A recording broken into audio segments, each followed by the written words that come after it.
She didn't ask, she demanded.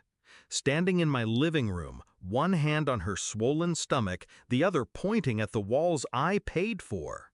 "This house should be ours," she said, her voice trembling, not from fear, but entitlement. "You have no kids, no husband. What do you need it for?" I thought it was a joke, until she leaned closer and whispered, "If you don't give it to us, I'll get rid of this baby, and everyone will know it's your fault." I stared at her, my brother's wife, the woman he swore was kind, delicate, fragile. Now I saw the predator beneath the soft smile. When I refused, she didn't crumble.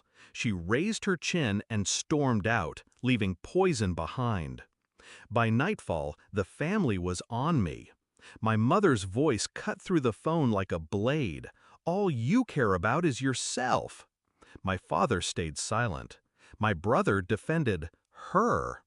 In their eyes, I wasn't the victim. I was the selfish one. I left the next morning. No explanations, no fight. I packed a single bag, locked the house, and drove away. They thought I was sulking. They thought I'd crawl back. They thought wrong. 2 months later, the call came.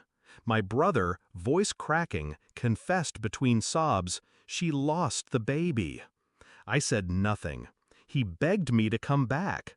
I didn't, because I already knew the truth. The signs were there long before. Her doctor's visits that lasted hours, with no paperwork. Her sudden nausea only when guests were around.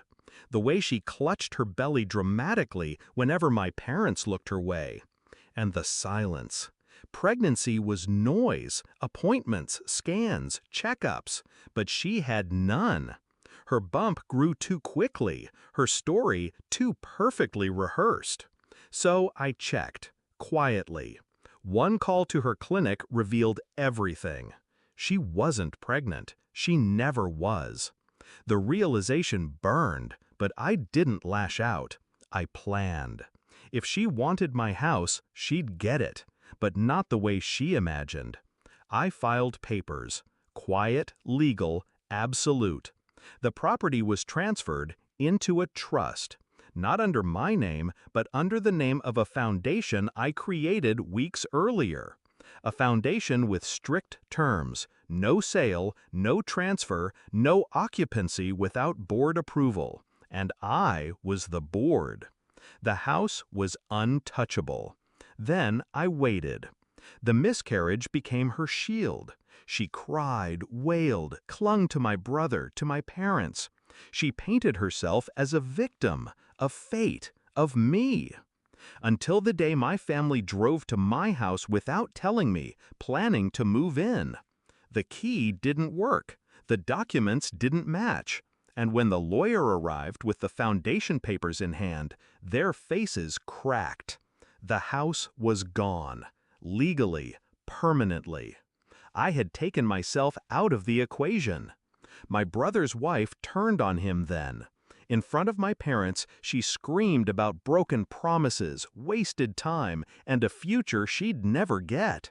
He shouted back, demanding answers, demanding the truth about the pregnancy. And in her rage, she slipped. She admitted it. No baby. Never was. The room fell silent. My mother crumbled. My father walked out. And my brother, my once blind brother, finally saw the woman he'd chosen. I wasn't there. I didn't need to be. They called me later, voices heavy with shame. Apologies, excuses, begging for forgiveness. I listened, and I let the silence stretch, the way they had when I begged them to believe me. Then I said the only words they deserved. I warned you. You chose her over me. Now you live with that choice. Click. Since then, she's gone, left my brother in debt, humiliated, alone. My parents walk on eggshells, their authority shattered. And me? I sit in my new apartment, smaller, quieter, but entirely mine. No one can take it. No one can twist it. No one can use me again. I think back to that day in my living room. Her hand on her belly, her threat disguised as sacrifice. She thought fear would break me. She thought family would bind me. But I've learned, sometimes blood doesn't mean loyalty. Sometimes it means chains. And I've cut mine clean. They lost more than a house. They lost me. And that's a debt they'll never repay.